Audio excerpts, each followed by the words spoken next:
Hello and welcome to episode 82 of Sensational She-Geek live from Yancey Street.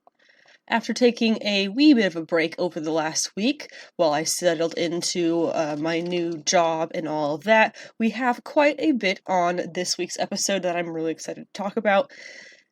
Particularly in the news, we have a good deal of news that's really exciting, or at the very least really interesting, and I'm super excited to talk about all of that, and that includes, of course, the Quantumania and Guardians of the Galaxy Holiday Special teaser and trailer that we got, as well as a new Spotlight manga for the week, which you will have to stick around to find out what that is. Just kidding, I'm sure it says in the description. There's a couple comics that I have finally caught up on reading that we're going to talk about this week as well. These are going to be from the weeks of October 5th, 12th, and 19th, because, as I said, I am quite behind. Before we go into this week's polls, those are comics coming out this Wednesday, the week of the 26th of October. And this is the last comic book week of October, so that's pretty exciting. We are also going to be talking the two finales that came out this week, that is namely, over the past weeks, that was She-Hulk and Rings of Power. Way more excited about how one of those ended than the other, and I have no doubt you will figure that out pretty quickly in listening to my coverage of them. Also, be sure to check back in the description of this episode for the podcast notes for the episode if you'd like to follow along or just read them instead of listening to me gab about things. I will also be, hopefully tonight, finishing the completion of the January 2023 Marvel and DC Comics solicitations in their entirety. I've been trying to put those on my site as well, just for people who are trying to become more involved in kind of that side of the industry and the comics as they are currently coming out, so that they can find all of that information sort of easier in one place. So all of that, be sure to check that out. I will hopefully have them linked in the description this evening, as of the posting of this episode. Hopefully they'll be there by the time you see it. Real quick here before we get started, please feel free to join the Yancey Street Discord. There is a fresh invite link at the bottom of each episode's description. The Discord is a safe, friendly place for socialization and discussion of whatever you want, really, comics, pop culture, or otherwise. And it's also where you can go to find links or images mentioned during the podcast all in one place. You can find me most easily on social media via Instagram. My username is @AnnaWithTheComics because my name is Anna, and hey, I've got a lot of comics. My podcast updates, if you want to find those, they'll be mostly on Twitter, where my username is @SavageSheGeek, because sensational was too many letters. My website is sensationalshegeek.weebly.com, where I have been working on fixing up the site quite a bit so that it is still relevant in addition to the podcast, so make sure you go and check that out, including my beginner's guide to both comics and manga, covering hopefully any information that you might need to take your first steps into the world of comics or manga, including recommendations on comics, graphic novels, manga, series, etc. I also have my reading orders with commentary on appearances of various leading ladies, many of which I use to turn into the monthly Yancey Street specials, also linked all over my site, and they focus on a so far female character from the comics to study thoroughly and then expand upon in a podcast episode of their own. I try to make them pretty relevant. For example, I'm about 95% done with a Jennifer Walters She-Hulk episode, which is going to be coming out for her show this August. Additionally, anything pre-2021 content-wise can be found written in the website blog for your reference, which was all before I started the podcast. Plus my podcast notes, which are basically all the content of each episode in written format, are made available on my blog as well for reading the podcast instead of listening, and for those who are hearing impaired if they'd like to keep up with the podcast events as well. And you can finally find links to anywhere that you can listen to the podcast, which is most, if not all, podcast hosting apps, and also includes YouTube. On YouTube, I also post the podcast episodes in a single playlist format, if that is easier way for you to listen. And I also occasionally post action figure review videos. It has been a lot more imports in the latest videos, as I have pretty much given up on Hasbro's Marvel Legends line, but I do have a big backlog of Legends videos, including a tour of our entire collection. It's a very long video tour, and soon soon the HasLab Galactus, assuming that he is on his way to go alongside last year's HasLab Sentinel video. I do have a podcast Patreon. You can find it under Sensational She-Geek. It's set up for donations to support the podcast, as well as a Ko-fi, which is like a buy a creator a coffee situation, and Cash App, Venmo, PayPal are all linked on my link tree for donation towards the podcast, which should appear linked among various other fun things at the bottom of each episode's description. I do also have a Redbubble shop called She-Geek Shop, but I have been having some issues with their site and whatnot, so I'm working on setting up my own storefront on my site, which hopefully will be coming by the new year and will be faster with more support from listeners. I also have a wee bit of a cold this week. It's not really cold, there's no sneezing or coughing or anything, I just am very stuffy. There's a sinus thing going on. We can blame the weather change. I don't know if pollen is a thing this time of year. Well, it's just a thing. I'm sorry if my voice sounds a little bit more nasally than usual, that is why. As per usual, this news is going to start a little bit with just some more general updates and thoughts and things that are not really news, but just things I'd like to mention before we get into the rest of the news. The first off being that Wakanda Forever tickets are on sale now. They've been on sale for at least the past week, I think. So be sure that you are getting those. I have no doubt that this is going to be fairly packed theaters now that most people subscribe to the notion that it's safer to go to theaters. If you are not one who subscribes to that, I do not blame you, and do what you do to feel safe, and just wait for it to come out on Disney Plus or whatever manner you plan on watching it. We personally go to a theater that's a little bit further away than the others because it is the only local-ish one that has reserved seating, and so we have a particular set of chairs that we always reserve because people don't usually go to that section of the theater, and then we can kind of keep an eye on how many people are in each, the theater that we're in, so we can, adjust what seat we have, because they let us do that as well, if people do take seats that are by our reserved seats. So it works out really well for the most part, and we usually end up without people around us, which is my ideal theater experience. My ideal theater experience would be just us in the room. That's it. That's obviously not realistic for most Marvel movie premieres. Not even necessarily just premieres, but just showings in general. So that is why we kind of go for that theater that's a little bit further away so we can reserve seats away from the rest of the audience. But in any case, super excited to see Wakanda Forever. I am really hoping that we see Doom in that, but I'm not really gonna get my actual hopes up for that because who knows what they're planning. We have a couple of shows that are back and are going right now that I'm really into that don't really fall into the geeky stuff. I don't know, some of them. First being Avenue 5. I think it was 2019, possibly, when the first season of Avenue 5 with Hugh Laurie came out. Really, really funny. Very much enjoyed it. It feels a little bit in the vein of...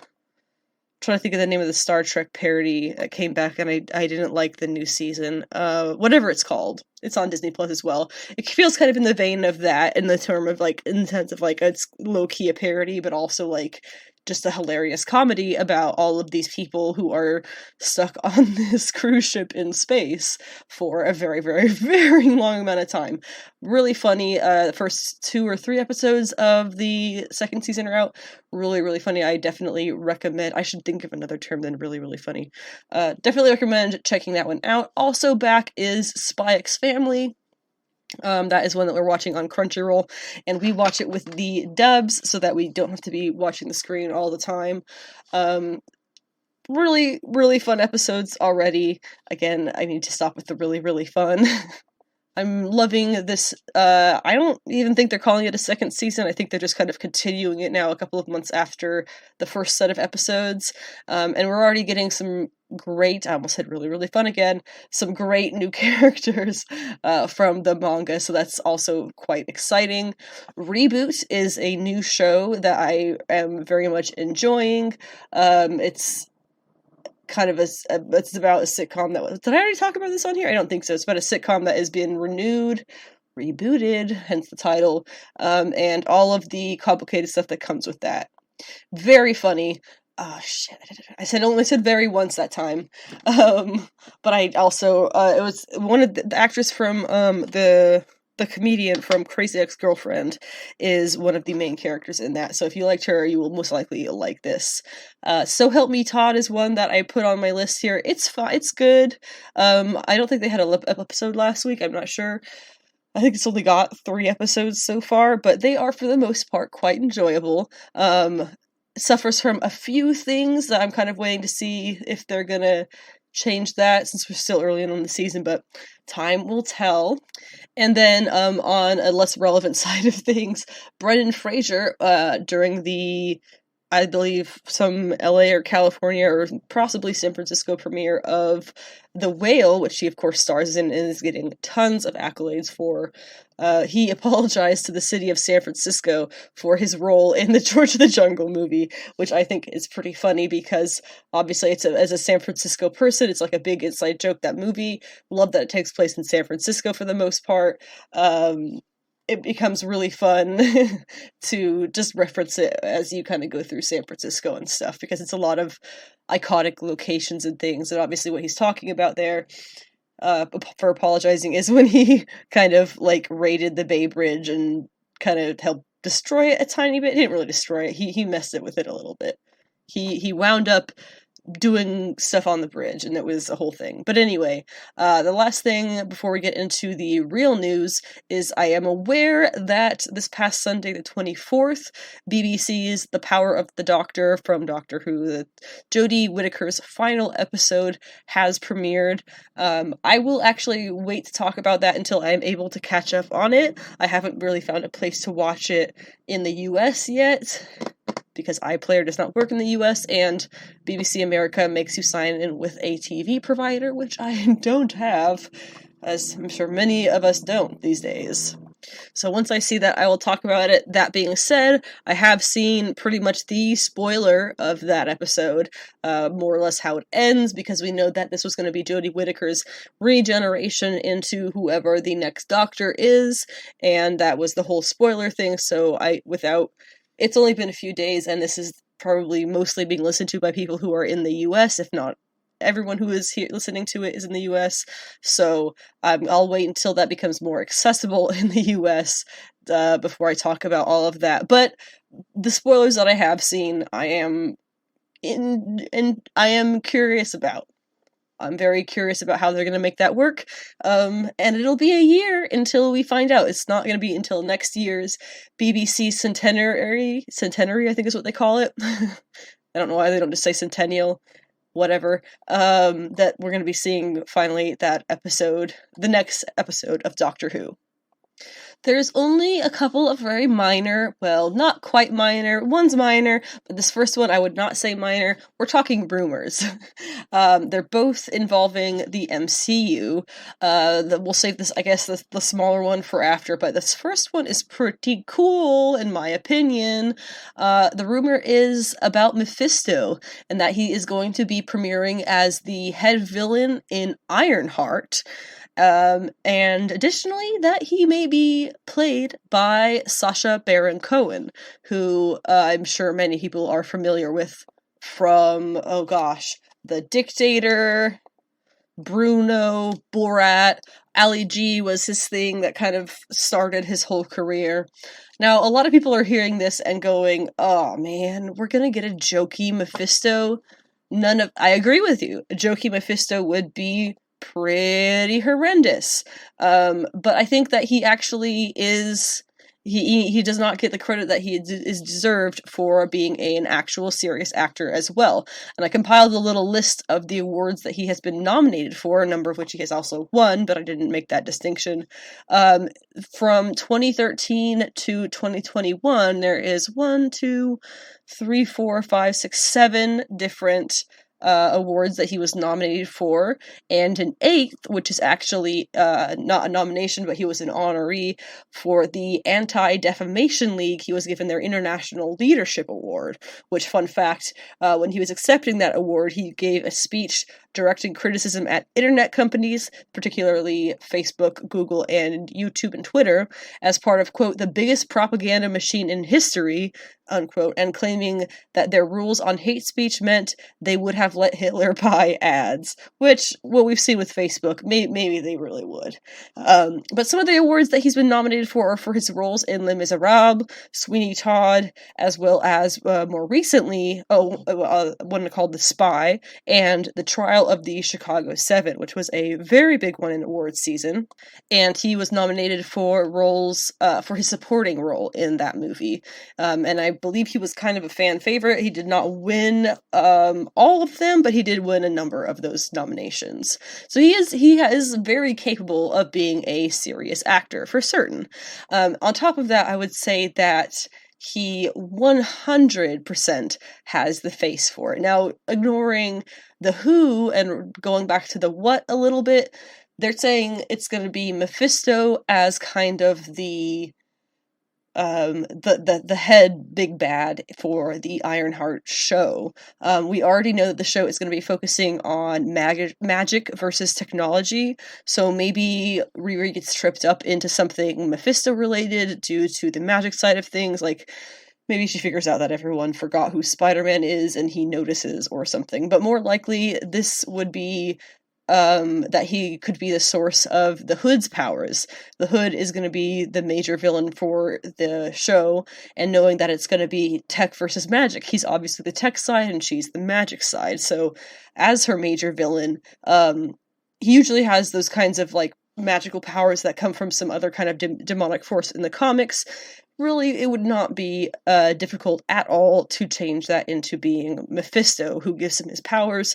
So when she becomes a problem for Red Hood, she therefore becomes a problem for Mephisto.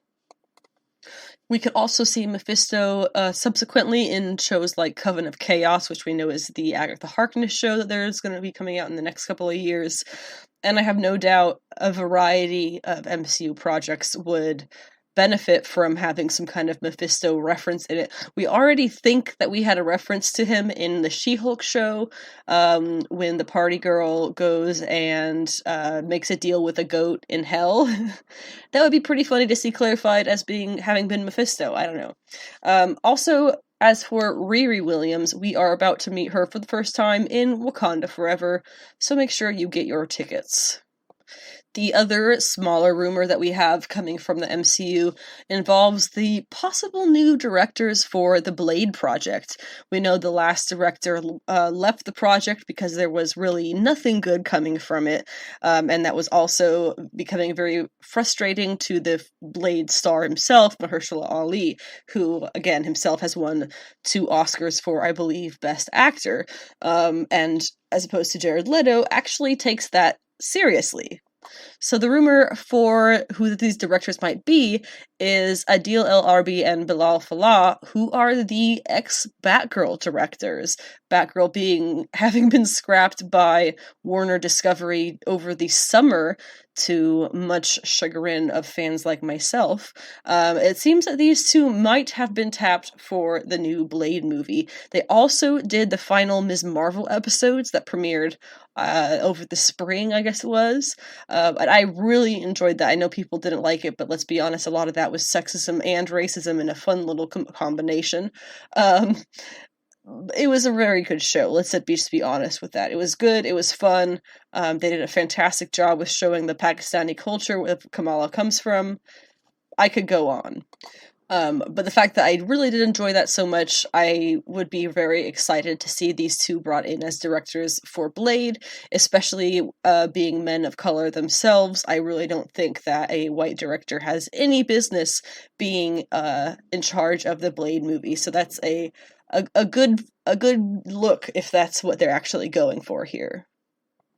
And spoiler alert, but in DC EU news, or DC film news, whatever they're going with these days, Henry Cavill is confirmed as being back through an end credits scene in Black Adam.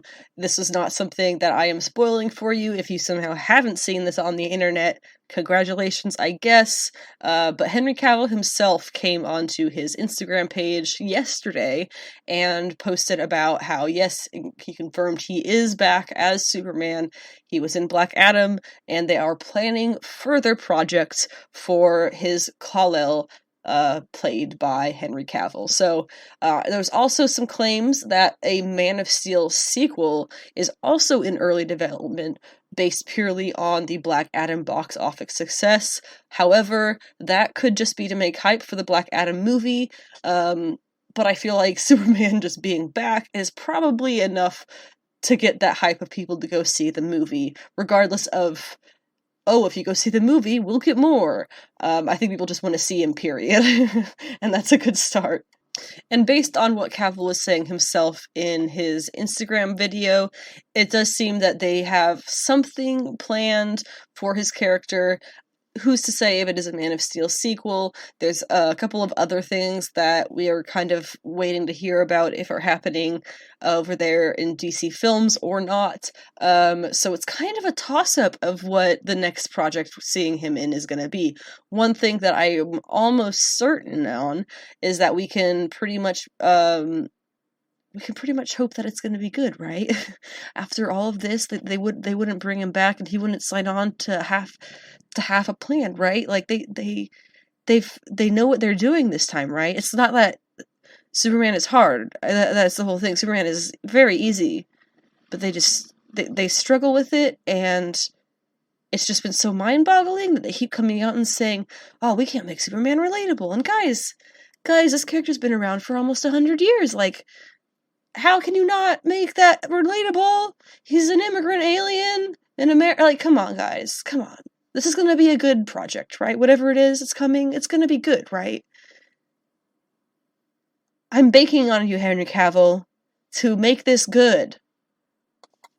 But anyway, yeah, Superman is back, and I am excited to see more of him.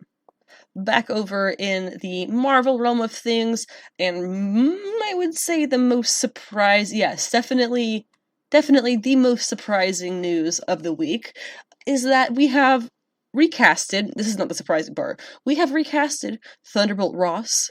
The surprising part is that he has been recast as Harrison Ford, which, don't get me wrong, that would be a great fit. I mean, it is a great fit. My thing about that is, we'll get into that in a second. Let's talk about Ross first. Obviously, he turns into Red Hulk in the comics, and that was kind of what was expected to happen with William Hurt, who was the original casting for Thaddeus Ross, aka General Ross, aka Thunderbolt Ross, turns into Red Hulk. We kind of thought that's how it would go. He was seen in a number of previous MCU movies, but unfortunately, Hurt was, he passed away on March 13th of this year at the age of 71. So for a while, people were kind of like, I guess we're not going to get a Red Hulk. More recently, with the She-Hulk show and all of that, people have kind of been speculating, you know what, I feel like we could maybe recast Ross and get ourselves a Red Hulk that way. Obviously, it's a very different scenario than having not recasted Black Panther, aka T'Challa, who was played by the late, great Chadwick Boseman. It's a little bit different scenarios there, for a lot of reasons, not nearly as mainstream or public of a MCU figure either, is a big part of that. But now that we have this news that he's been cast as Harrison Ford, of all people, he's obviously going to be expected to show up for the Thunderbolts movie, whether or not that's going to be as Red Hulk or as General Ross. Who's to say? But we have seen absolutely zero setup of Ross's involvement with the whole Thunderbolts thing that they've kind of started doing. Well, with Yelena and with Valentina, Julie Louis-Dreyfus is his character. We have seen zero setup of that, so of his involvement with them. So there's a little bit of catching up to do, possibly. I don't think it would take too long to fill that in, but it would just take a bit of creative storytelling. Currently, the Thunderbolts show, I think it's a show, is scheduled to be released July 26th, 2024, so we have plenty of time to fit Harrison Ford in here. Before then, I would assume, And we're also, because before then we're also getting Captain America New World Order, which is May 3rd of 2024, and we're also getting reports that Ross, aka Harrison Ford, will be in that movie as Thunderbolt Ross. So that's potentially when we'll see him for the first time. It's 2.5 years. He's 81. He's 71 years old. I certainly hope that works out. He's much older. I believe he was much older than William Hurt was. Oh no, sorry. William Hurt was 71. Sorry. This man is 80. So hopefully everything gets, we have enough time. Get what I'm saying here. Okay, so the Thunderbolts lineup as it is right now consists of Yelena Belova, who is kind of going to be, who knows, Black Widow maybe, White Widow, I'm not sure what she's going to go by, but that is Florence Pugh. Bucky Barnes as formerly the Winter Soldier, who is Sebastian Stan. Alexei Shoskatov, who is our Red Guardian, played by David Harbour. John Walker's U.S. agent, played by Wyatt Russell. Antonia Dreykov, aka Taskmaster, played by Olga Kurilenko. Ava Starr, aka Ghost, played by Hannah John Kamen, and, as I mentioned before, Valentina Allegra de Fontaine, played by Julia Louis-Dreyfus. There have been a lot of complaints that these characters seem to be almost the same one to another. They seem to be pretty much the same character. I would argue that it's not really the same character. They all have the same kind of motives, and they all feel like they are spurned. So what I honestly think is going to happen in this Thunderbolts show is we're going to end up with only 2 or 3 of these characters sticking around, and the rest are either going to get killed or, yeeted off the planet or something. But I don't think this is going to be our, full-time permanent Thunderbolts roster, by any means. As for Thunderbolt Ross himself, he first transformed into the Red Hulk in 2008 in Jeff Loeb and Ed McGuinness's Hulk #1. His Hulk would eventually lead into the 2012 incarnation of the Thunderbolts team, which is the first time we get that team in the comics. Sam Elliott, which I did not know this beforehand, Sam Elliott was Universal Pictures' Thunderbolt Ross in the 2003 Hulk, before Hurt came in for the 2008 Incredible Hulk, and the rest is more or less history. The other major Harrison Ford project that we've already known about for a while is, of course, Indiana Jones 5, currently slated to be released on June 30th of next year. Now, as for my concerns about this, my obvious concern, I hope, with all that being said, is that we would be witnessing a, Britney, Stan Lee type situation here, where the celebrity in question has no control over their life or career and is being used by a third party to get more influx of money to them. Ford, as I said, is 80 years old. He is quite a bit older than William Hurt was, which I think is a little bit beside the point, but that is still pretty old to be working in any aspect, let alone largely green-screened and somewhat athletic acting roles. So hopefully my concerns there are pretty much not valid in the slightest. And that's not what's happening. My husband's theory about what they might be doing here is that we're going to see Harrison Ford for all of one scene in a lab, and then the rest of it is just going to be William Hurt's voice over a 3D generated Red Hulk, because they do have the rights to William Hurt's voice, which is kind of creepy if you think about it. But that's hopefully what's going to happen, and it's not going to be Harrison Ford spending the next couple of years, basically killing himself in this role. We don't need that to happen to this man. He's already been in 5 Indiana Jones movies. He's already said he's not hurting himself for us anymore for those. Let's let the man take a break. So also, hopefully this is something that he's very excited for and is not I guess I'll do it, because that would suck too. In indie news, we have already talked about the Barbarella project. coming from Sony, and as of yesterday, we had a Barbarella officially cast, and that is none other than Sidney Sweeney, who you may remember from the show on HBO Max, The White Lotus, and she has also been cast previously in the Madame Web movie alongside Dakota Johnson. That all being said, this girl clearly has some acting talent if she's being picked up like this, and I have no doubt that she would be able to follow through with Barbarella. The character of Barbarella has a pretty strong reputation for basically being a space slut, but it is a little bit more complicated than that. That's very basic. Starting off with the fact that the original comic, which was French, of course, and republished in English fairly recently, I want to say 2015, with a much better script that was modernized by none other than Kelly Sue DeConnick. The original comic was not actually the porno it has kind of been legendarily seen to be and written off as. There was really only mild top-level nudity with some kissing and cuddling. That's literally all there is in the original Barbarella comics. That being said, she does sort of kind of use her beauty and sensuality to, solve wars and stuff. She is a force of empathy above all, and I think that's what makes her a timeless character, regardless of the very specific sci-fi and fantasy era that she came from originally. So with the fact in mind that Sony is Sony, I'm still hoping that regardless of Sony, this will be a really fun movie, and they're not just gonna make it, I'm trying to think of some kind of bad reputation. Oh, what was that one with Scarlett Johansson? Inside of Me or something like that, where she was like the alien, and it was really just a movie because they wanted to see her naked on screen, and that was the only point of it, and it was really bad. Let's hope it's not like that.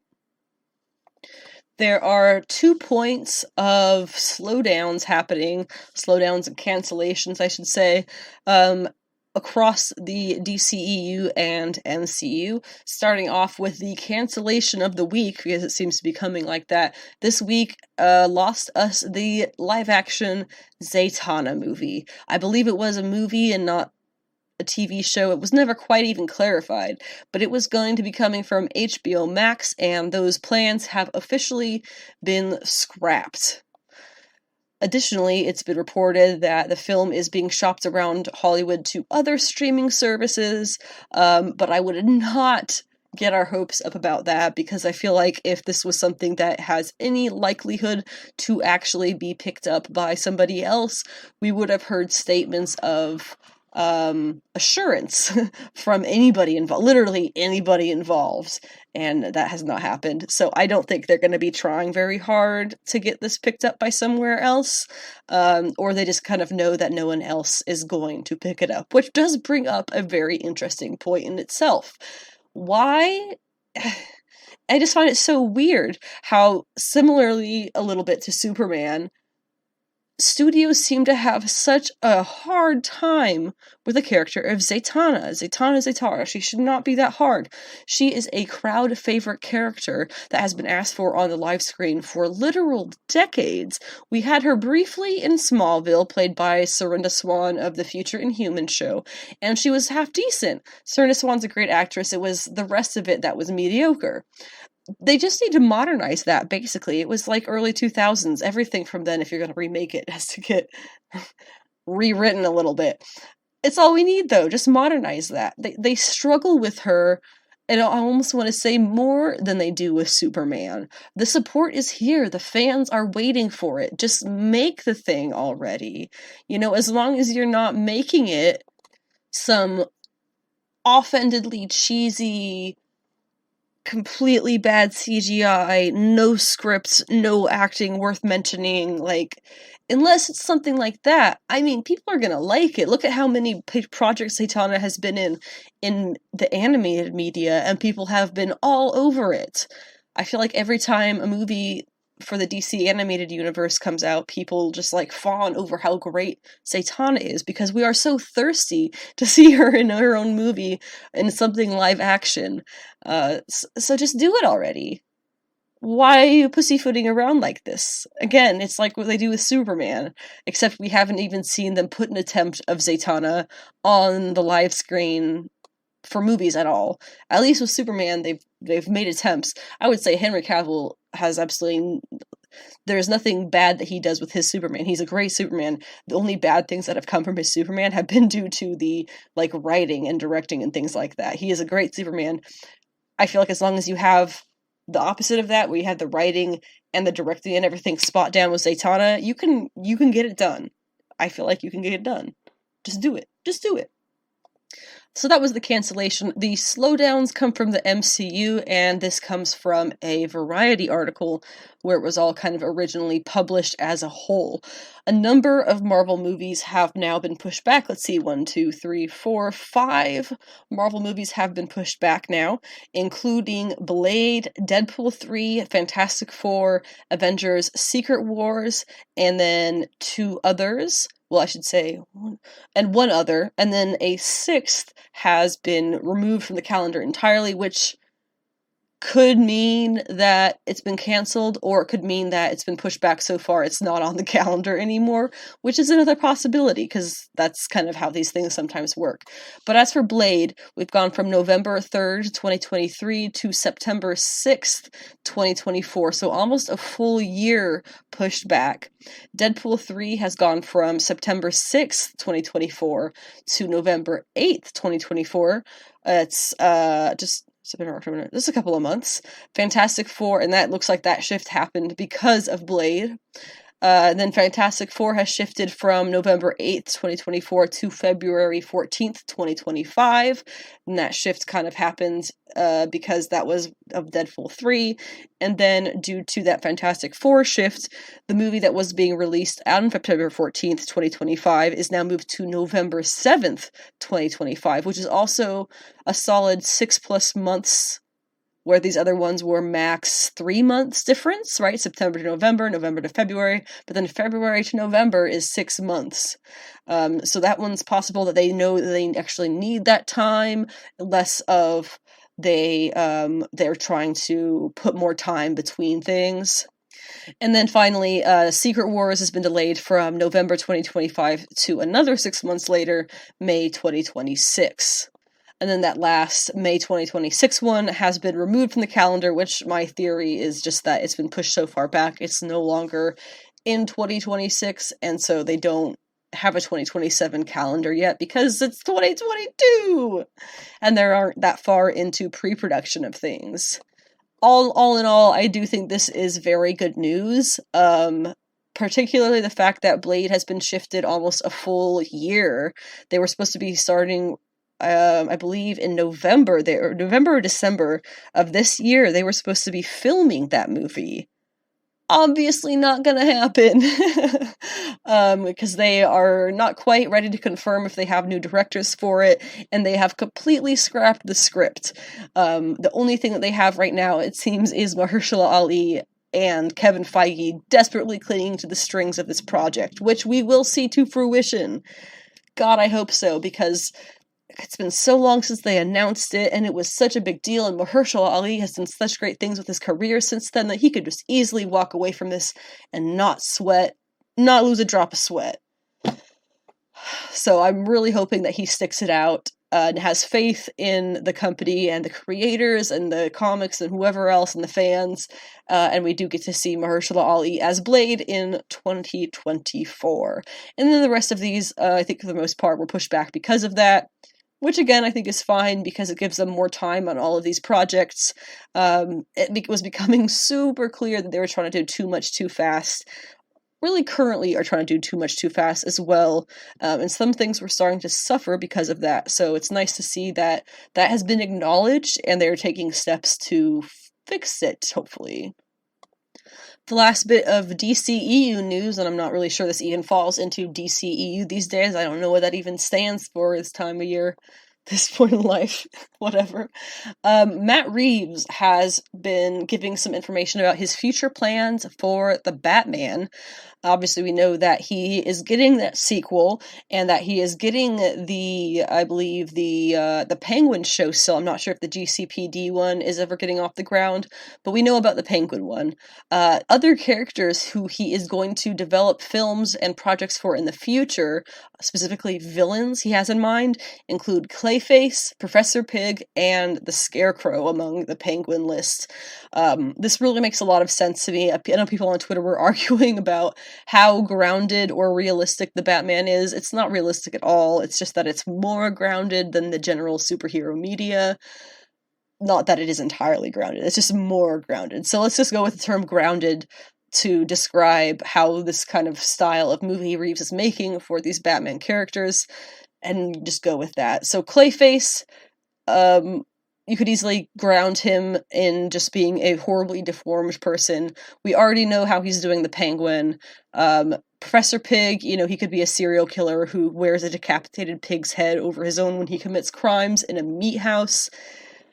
Scarecrow is the easiest, I think, being not necessarily superpowered in the comics himself. He could just be some medical person who is testing things on patients, and maybe that's how we get a Poison Ivy.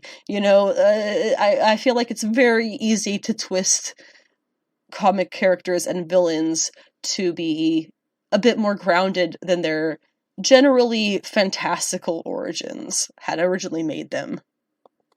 So while I'm not very excited for the Penguin show, because I do not give anything about that character, to be honest, I think that it's very interesting that these are his choices, or at least parts of his choices, for what his plans for the next Batman films and whatnot are going to be. But like always, man, I'd love to see more female characters in here. Where are the female characters? You can do it, you can... But no, there's not. As of Monday morning, the 24th, we had an official Quantumania trailer, as opposed to the blitz and blurbs we'd seen before that were, people smuggled their phones into conventions and stuff and got little tiny pieces that you couldn't actually see. Now we have a full trailer, so good. There's not a whole lot to be, severely broken down in this trailer. I would say the biggest question is, was that the Micronauts? Who is she referencing? Obviously, the only group of people who showed up in the trailer. They pop up out of the microverse or whatever. Who knows? I feel like they're probably going to be the Micronauts. The movie itself does open February 17th, 2023, and this trailer took place with the best remix of Yellow Brick Road by Elton John that I have ever heard. I really, really enjoyed it. They upped the bass, they upped the theatrics. I like that a lot. We obviously also get to see our first actual looks as Cassie of Cassie Lang as Stature, which is pretty exciting. It's a purple look that is very much a combination of her dad and Hope's Ant-Man and Wasp suits. Obviously, we're going to see Kang. We see him a number of times in the trailer in his full purple and green with that blue mask glory. Really curious how they're going to make the mask work. My thought is that it's going to be some kind of actual tech thing that he puts on that appears as a thing so he can go out into space and stuff and still breathe and all that. It'll just be suctioned over him because that's just how it works. That's kind of what my thought is. It's going to be in the MCU, but I'm really quite surprised that they gave him that purple look and it doesn't look like they made too many changes. Honestly, it looks like they pretty much did a direct translation into just being an MCU outfit. They didn't alter it too much, which, again, absolutely amazed that it works. Other things that we know are going to be in this movie. Obviously, Bill Murray should have been cut entirely after everything that's kind of come out from him. We've always known he's kind of a sketchy dude, but after everything that's come out more recently, just seeing him in that trailer made a real bad taste in my mouth, and so I am not going to be enjoying him in the movie at all. But on the good side of things, we are also going to be getting Jimmy Woo back, so that's very exciting. And we are getting Yellow Jacket, who will be turning into MODOK, which we saw kind of a concept art of that a few months ago, and I talked about that in the podcast when that came out. I'm really excited to see how messed up he gets to become MODOK. The bulbous head, like oh man, he's gonna remove the mask and it's gonna be just this horrifying, oh my gosh. I'm so excited for how messed up that's gonna be. And of course, Kang, aside from his costume, Kang is going to be the next big bad, so they're calling it in the MCU, with Avengers Kang Dynasty coming several years down the road. Kang has lots of, they're calling them variants now, so we'll go with that variants. We know about Ramatut, that there's Iron Lad, a couple others, obviously Immortus, Victor Timely, Scarlet Centurion, and then another one is Mr. Griffin. There's actually many more than that, but something about Kang that I think is a little bit relevant that people have kind of overlooked a little bit, is that Kang is a descendant of Reed Richards. His name is Nathaniel Richards. He is a descendant of Reed Richards, Mr. Fantastic, by way of his daughter Valeria, which I feel is worth mentioning because go Valeria. You have excellent progeny. So I'm just saying, the Fantastic Four, well, let me scroll back up. We have that Fantastic Four movie date, right? Yeah, it is February 14th, 2025, and then this Kang stuff is going to be happening, like, a little before that, right? What if that's the way that we get the Fantastic Four, is through Kang?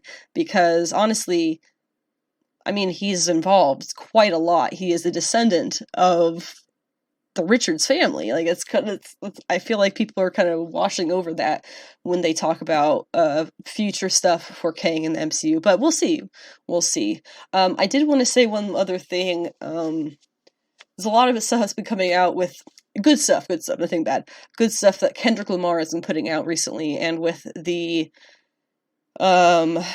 trailer for Creed 3, been thinking a lot about Jonathan Majors, not in a creepy way.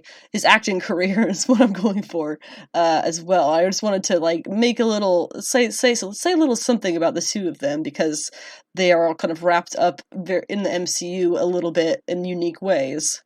And that is that I pretty much, I would say I think of Jonathan Majors in a very similar way as I do Kendrick Lamar. They are both Black performance artists who have really been slept on in public opinion and knowledge, as they were already doing fantastic things with their careers. Jonathan Majors in Lovecraft Country, unbelievably good. The Five Bloods, The Harder They Fall, he cannot put on a less than stellar performance. And then for Kendrick Lamar, there's his 2017 Pulitzer for Damn, his Disney-funded Black Panther album. You know, it could go on for a minute there. Now, these days, I feel like it's paying off for them professionally in a serious way, and people are finally starting to catch on to these two. Nowadays, we have Jonathan Majors, who has already been introduced publicly as the next big villain in the MCU, as well as being the most looked forward to factor of Creed 3, and Kendrick is doing major deals left and right, including a Netflix movie album and an Amazon-funded, produced, filmed, and live-streamed concert performance in Paris, as well as London. These are big moves, major deals. These guys are on the top of their game, and are some of the absolute top-tier creators in their respective industries. I just had to get all of that out because I am genuinely looking forward to what they make and are a part of in the future. And being a massive nerd, I will most likely be keeping up with them if they have anything at all nerdish related, like Kendrick Lamar had that animated thing for his album on Netflix. That was super cool. So anything that these guys do, I will be appreciating, if not talking explicitly about. You can bet that I will be keeping up with it. The Guardians of the Galaxy Holiday Special was given a teaser trailer this morning. Not a whole lot to say about it because it's the same thing we've had for a while now. It's the Guardians, Mantis and Kraglin and Drax seem to be kind of the focus of this one, but it's also going to have everybody else who is part of the Guardians team. I don't think we'll be seeing Gamora, just because that seems to be part of the plot, is the fact that she's not there, and that makes sense based on everything we've seen up until this point. And how all of that kind of ended last time we saw her. But the funny thing about this, you remember the whole Kevin Bacon joke? How he, like, idolizes Kevin Bacon? Star-Lord, I mean. That's Kraglin and Kraglin and Drax and Mantis. I think Kraglin, too. I hope so, because he's funny. He's my favorite Guardian, I'm being honest. I actually met Sean Gunn, who plays Kraglin, at a convention once, and shook his hand, and that was fun. But yeah. They end up going and trying to kidnap Kevin Bacon to bring him to Quill and make him happy. And that is streaming on Disney Plus November 15th. I honestly forgot that it was even happening, so I'm glad they put out a teaser for it. I thought it was next year, actually. But I guess not. And so that'll be fun. My only thing with that is I hope there's not a whole lot of, bodily function jokes, like poop and fart jokes and stuff. That's really one of James Gunn's favorite types of humor, and it's my least favorite type of humor, so hoping we don't get too much of that childish crap in it. Because yes, these things are technically made for kids. We don't have to lower ourselves to kids. We don't have to lower ourselves to that brain value. Anyway. The spotlight manga for the week is Miss Kobayashi's Dragon Maid. Yes, it is. I'm so excited. So yes, when I do these spotlight mangas, there will be some things that are mildly problematic tropes that we come across. Sometimes it's put in there by the author, the creator. Sometimes it is kind of put on it by the fans. That latter one, put on it by the fans, is kind of what we get into this one. So we'll talk about that in just a second, when we get to where those problems lie. But the project itself, the manga itself, and I guess an extension to anime, is awesome. 10 out of 10 Yuri manga. Yuri being girl love, this boy love mangas, which is like massively popular, especially like even over here in the States and pretty much everywhere that people read manga. Yuri being the opposite for girl love, so major lesbian vibes. It is a fantasy comedy slice of life is the official terms used to categorize this one. And what the plot is you have a mildly otaku office worker she's a woman, who drinks like a man and lives alone and has a very simple life. And she runs into a dragon one night and rescues it, and it falls in love with her, and the next day shows up to her house as a maid, transforms into a human-ish maid, and decides that she is going to work for Miss Kobayashi for having saved her life, because now she loves her and wants to be with her forever. It's super cute. The characters you get, obviously Miss Kobayashi is the main character, I guess the co-protagonist. I don't really know if you would say that, or Toru, who is the dragon maid who we initially meet. I guess together they're kind of combined protagonists. But then along the line we meet other dragons from Toru's world, because it's in like another dimension, and those are Kana, Luoka, Elmo, Iluli, and Fafnir is the male dragon who we meet, as well as Toru's father, who is like the demon lord or something like that. There's also mild problematicness when it comes to Kana's character, and also Luoka. Kana's character, possibly it's Ilumi. No, it's Luoka. So Kana's character is a very young, dragon age is different in their world, but she's very young. She is a little girl in our world. She goes to school and she meets this other little girl who is kind of like a rival, and then she kind of falls in love with her and becomes obsessed with her. And that little girl is horny for the other little girl. That's not particularly problematic. What's problematic about it is that people take this Kana character and sexualize her for their own fetishes. That is not something that happens in any way, shape, or form in the manga or the anime itself. That is entirely creepy fans being creeps. So if you ever look into it, be aware that you may come into that. Also, Luoka is an idiot. This is a girl love thing, so you have to understand, girls love titties. So this lesbian writer writes characters who have enormous knockers, just absolutely ginormous. You can think that's problematic if you want, but it's really not. So Luoka, obviously Kana is a little girl, none of that is relevant. Luoka, when she shows up, she gets a job as a maid for one of Kana's classmates, this little boy. You can kind of see where we're going here. It's not particularly sexual in the manga. It's not at all sexual. The thing that gets sexualized is the fact that you have this little boy who is completely flustered by this extremely heavy-chested maid, and he decides that she's a succubus who is trying to steal his soul or something because she's so attractive and there's no way you're real, all that kind of thing. And people do take it way too far with the fan art of them, obviously, and that is creepy. Probably just just everybody's creepy, okay? And the manga itself is not creepy. I'm just trying to get that across. It's really, really good. As a bisexual woman myself, I am a huge, huge Yuri manga fan, and it's really hard to come across quality ones, in my opinion. I guess I'm a little bit picky, but it's really nice when you see people like the author here who make these mangas that are specifically, most definitely made for other women to enjoy. The author here is someone whose name I will most definitely brutalize. This is probably a pen name anyway. Koolkyousinnjya. But the two other mangas that she has written, I think both of which have actually been made into animes, was I Can't Understand What My Husband Is Saying. It's a woman who is married to an otaku man, and Komori-san Can't Decline. I can read. And that is basically like Ella Enchanted. Oh my god, Ella Enchanted, where she can't say no to anything. I have not read either of those or watched them for what it's worth, but I can 100,000% recommend Miss Kobayashi's Dragon Maid. Now, if you're going to watch the anime, I have to admit that it did take me 2 or 3 tries of watching the first few episodes to get into it.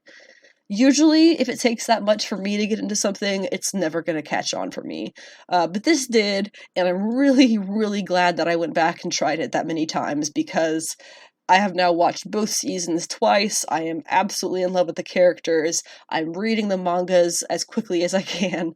I believe there are 12 or 13 volumes of the mangas, and they are a little bit smaller than your traditional manga size. Not necessarily less pages, but they're smaller kind of pages. Really 100% recommend Ms. Kobayashi's Dragon Maid. I would say this is probably a fairly easy one for people who have never read manga before to get into. There isn't too much of a cultural divide between what an American reader might have experienced in their own life versus what they're seeing on the page here. It's a dorky office worker who works basically her whole life and then drinks the rest of it. It's not too far off from what Westerners can relate to, so I definitely think it's something that newbies in manga would love to read, especially if you love girls having crushes on each other. The handful of comic book picks that I have this week are from the weeks of October 5th, 12th, and 19th. I am slowly but surely catching up on things. Hopefully by this next week, I got a couple of days off this weekend, hopefully by this next week's episode 83, I will have a lot more in comics to chat about. But right now, it's going to be Captain Marvel, Poison Ivy, Immortal X-Men, and Deceased. So the most recent Captain Marvel was the Judgment Day tie-in for the series, with Carol, L'Oreal, and Chewie all getting their judgment in this single issue, and of course all of them pass. Carol because, let's face it, she's Carol. L'Oreal because she is the daughter of Carol's mother and has that same spirit. and Chewy because they are fucking awesome. Sorry, not sorry. Poison Ivy was really good, but I am super duper duper not a fan of the, let's be honest, very new edition of Ivy, or Pam, I guess, being a sexual assault victim. I think that side of the backstory being added is wild unnecessary. You don't have to be molested and chained down by your professor to have trauma. Just saying. Immortal X-Men was, I think it was number 7. This was from Kurt's point of view, Kurt being Nightcrawler. I guess he had a really good week in comics because he also had a Legion of X issue. I don't read that, so I don't know what's happened in it. But apparently people liked him in that one as well. This issue goes over the, spoiler alert, resurrection of Captain America that we saw in the last Judgment Day issue, and kind of fills in a little bit of the how and why and what next about that whole scenario. Finally, Deceased, War of the Undead Gods. Well, it's the final arc of Deceased, number 3 of 8. We had Adam Strange entering the program right when a Zeta Beam takes him back to Earth and then returns him to Ran, a zombie. Good stuff. Lobo enters the scene next. Zombie Thanagarians attack him, and he can't be turned, so he decides he's gonna go save the universe, but for a price.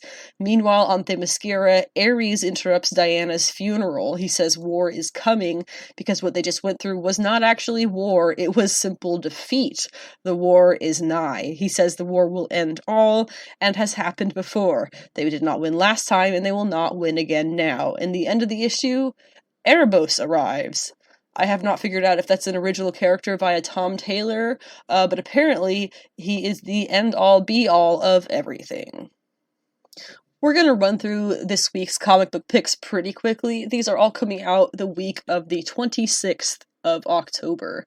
There are an incredible, really, truly incredible amount of indie comics coming out this week, and most of them are number ones. There's 1, 2, 3, 4, 5, 6, 7, 8, 9, 10. There are 10, 11 indie number ones that I have here to go through. I'm not going to be doing all of the authors and variant covers and everything the way that I have been lately.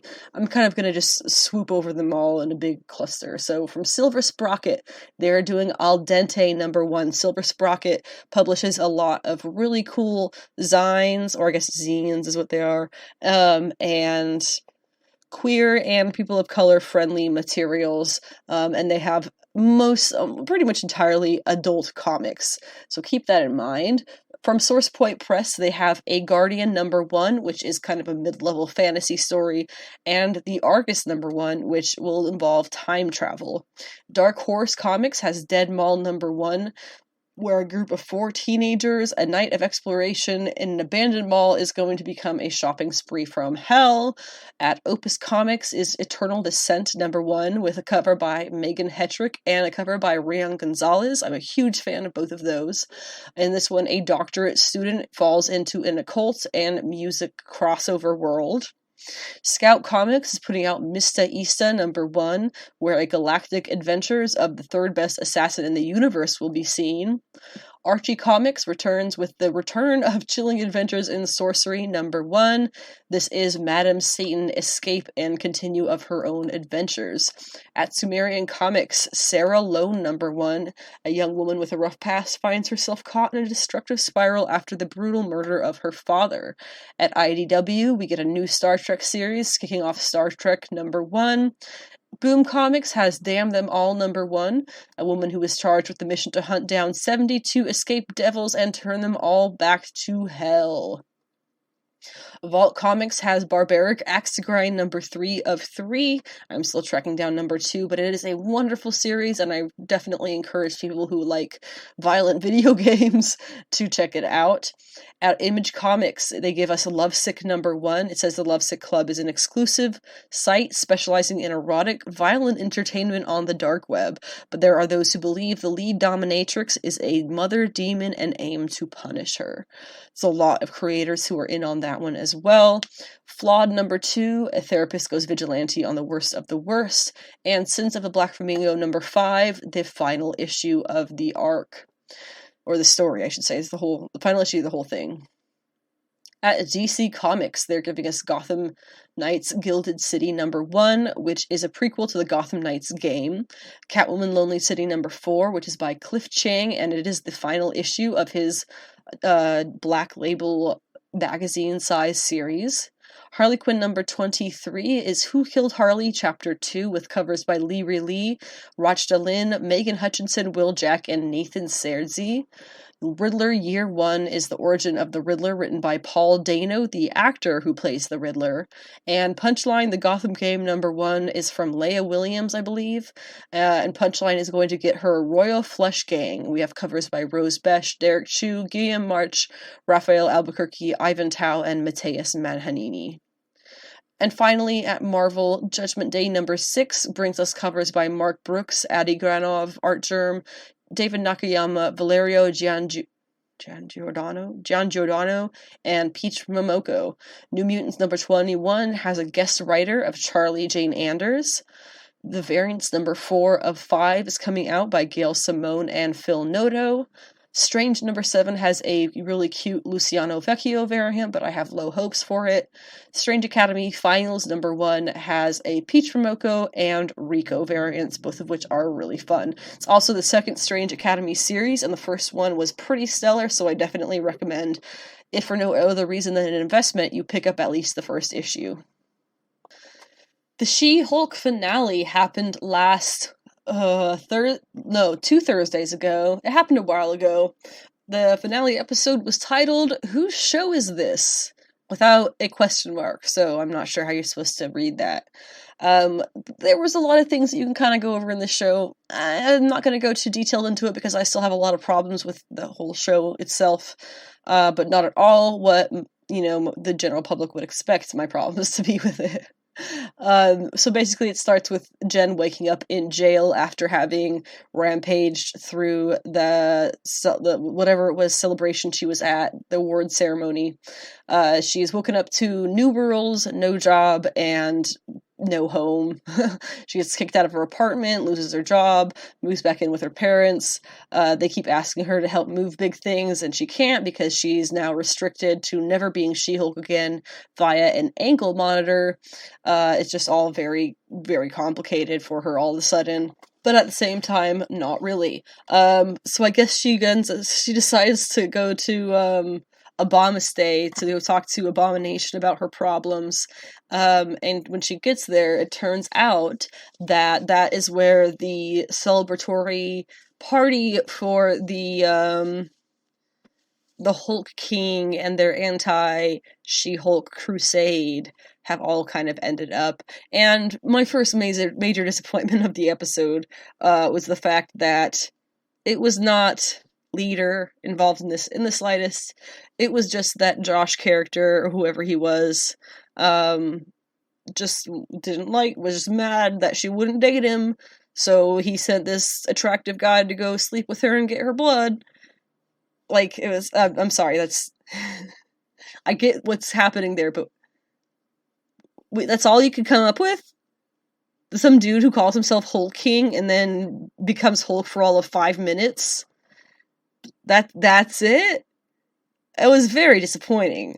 And then, of course, there's the whole thing about how, Bruce shows up and Titania shows up and all of this stuff happens, and then she goes, wait, this is my show, and, busts out of it and does the Blazing Saddles thing of goes through Hollywood to find wherever the executives are, and she goes into the writer's room and is like, what are you guys doing? And it's this whole third wall thing, and, that's just all good and fun, and it was fine, but, and then she goes to the Kevin, and the Kevin is like, oh, it's gonna be Kevin Feige, and then it's like, oh, it's not Kevin Feige, it's a computer, basically. It's an AI.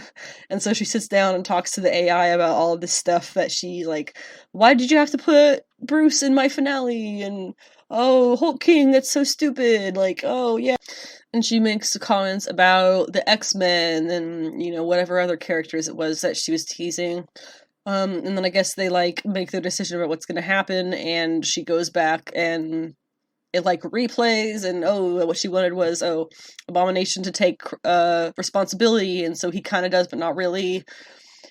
what it really sounds like, honestly, I know we've talked about grounding in superheroes already on this episode, but it sounds like they were trying to make the ending grounded, and it just made it boring. Because then, you know, all that stuff happens, and okay, now we're living with your family, and you're having dinner on the back porch with your family, and Matt Murdock is there because he's visiting from California, and everybody's making jokes about how you guys are going to get married. I don't think that's going to go really any further than this, but I kind of hope not now. But then Bruce does show up in his Smart Hulk form, and introduces Scar, his son, who is full grown and has very strange appearance. But that's a conversation for another day, I guess. And everybody is like, "Oh, hey, nice to meet you," and moves on. I'm sorry, what? This man is going to walk up to you and say, "Hey, by the way, this is my fully grown-ass son," and you're not going to say anything about, A, when did this happen? B, who is his mother? C, how is he full grown if he was clearly born on Sakaar, which only happened a few years ago? Like, D, what? Like, how is nobody having any follow-up questions? That's just not grounded. You guys want to go for a more grounded, like, oh, it's just She-Hulk and her lawyer show. Like, no, that was not that was absolutely insane. The most insane part of the episode was the fact that when people are introduced to Hulk's son, they have zero follow-up questions. Like, that's just insane. And again, goes back on the whole thing of, oh yeah, this is Jen's show, we're not gonna have all these cameos for the Hulk stuff, and we're not gonna do the whole preview to World War Hulk or whatever Planet Hulk it's gonna be. I don't know what it's gonna be. But whatever it is that they're doing, like, we're not gonna bring that in. He can wait for his own movie, and then they do it anyway.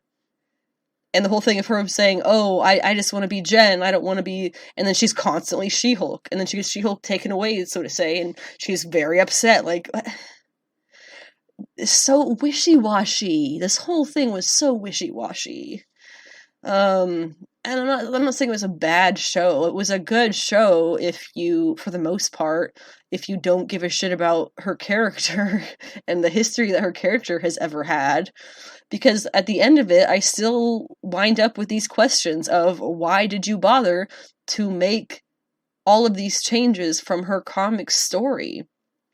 You made up her a whole new origin story, history, and background. Because what? You're too lazy to go with the original and find the good in it to make it good? Like, what is the, like, why did you make all these changes? None of them meant anything.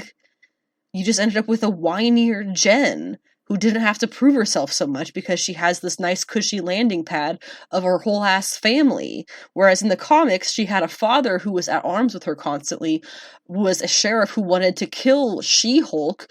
She is at arms with herself because her transformations are wildly painful and uncontrollable. You know, it's like there is character growth and development that happened here. Here in this show, that was not any of that. So you take away the hardship that she has, and you replaced it with nothing. With fluff. It didn't do anything for the show. Why did you bother making all of those changes? You just didn't bother to check and see what was in the comics. You just decided to make it up from scratch? What was it? That's what's always going to bother me about this show, and that's why I'm kind of hoping it doesn't get a second season unless we get new showrunners. That's it. I don't want the showrunners back if they're going to do a second season, because clearly they did not give a shit about the comics, which is what this show is about. It's about comics. Why was there nothing from the comics? On a real happy note, the one that I'm way more excited for was Rings of Power, the finale, episode 8, Alloyed, which is like a pun, I feel like, because allied and then no, I feel like it's a pun. Basically, spoilers for all of this, because if I don't know why you'd be listening to this if you haven't seen it yet. That was awesome. There's a few minor critiques, but we can kind of work our way through that. So obviously the two major things, right, is the Stranger and Halbrand, right? Because we get both of those two things completely answered. So starting off with, let's start with the Stranger. and the Harfoots, right? Because in the last episode they had their stuff burned down by the evil witches, and so this episode, the evil witches have now caught up with the stranger as he tries to draw them away from the Harfoots, basically is what's happening. And they tell him, hey buddy, so the reason you don't have your memories is because you're Sauron, and because they all had to get wiped from your mind. We saw you crash into Earth the other night, and we're like, that's our guy. And so now we're here to give you your memories back and, like, become your evil villainesses again, or whatever.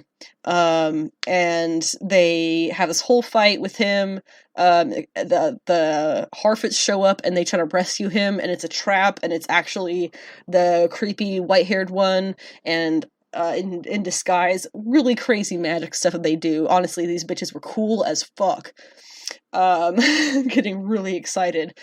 The third one also, we had, like, there was, like, the warrior and the acolyte or something, and the third one, I don't think they had a name.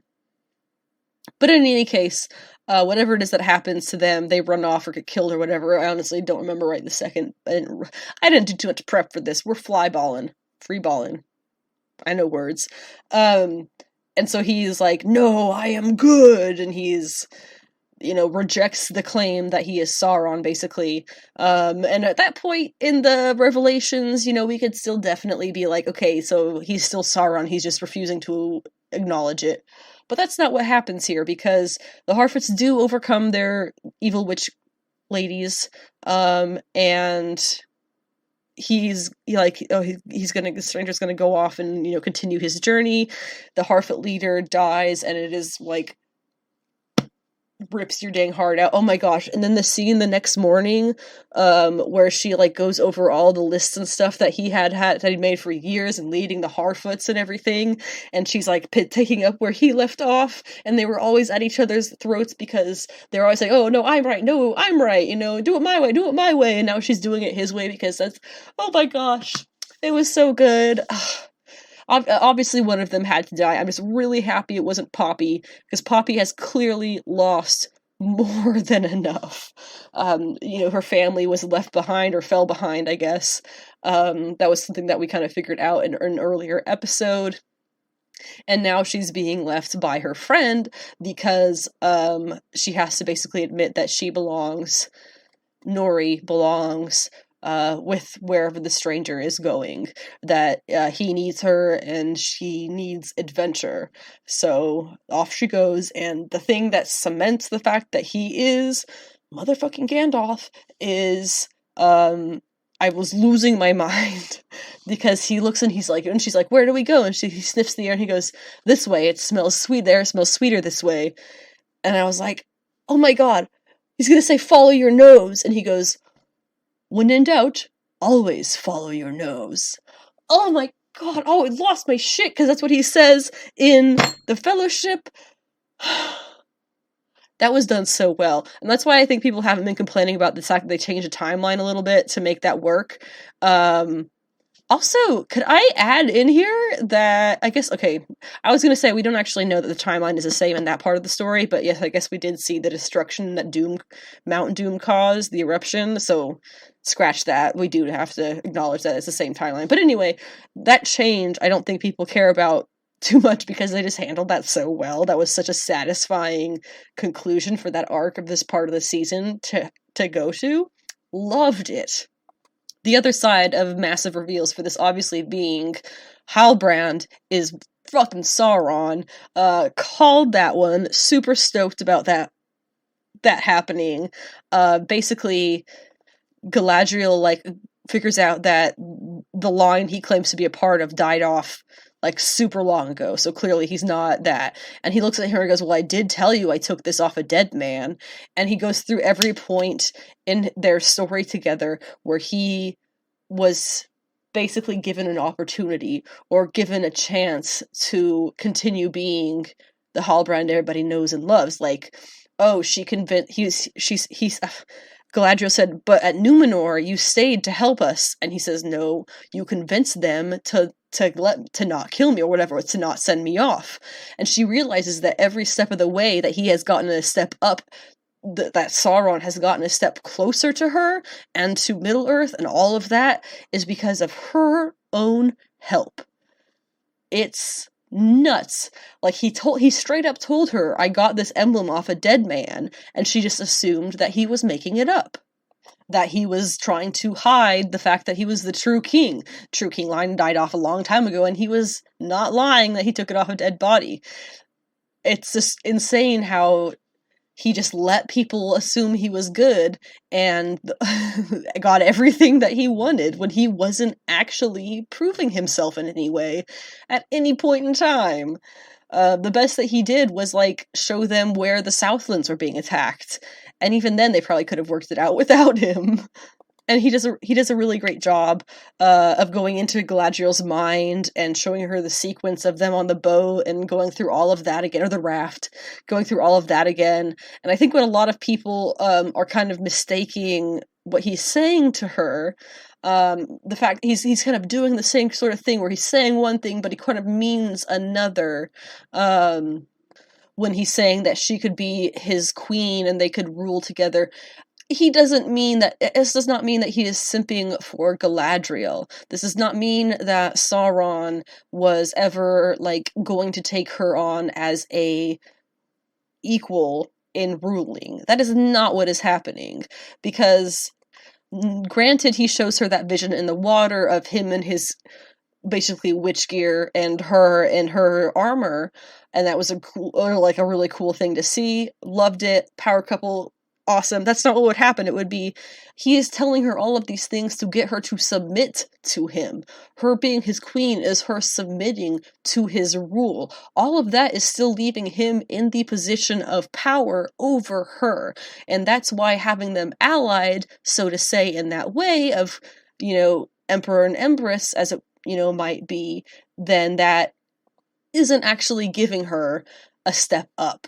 It would just be a way for him to control her. Keep your friends close, your enemies closer, a little bit like that. And no doubt Galadriel would end up withering away or something.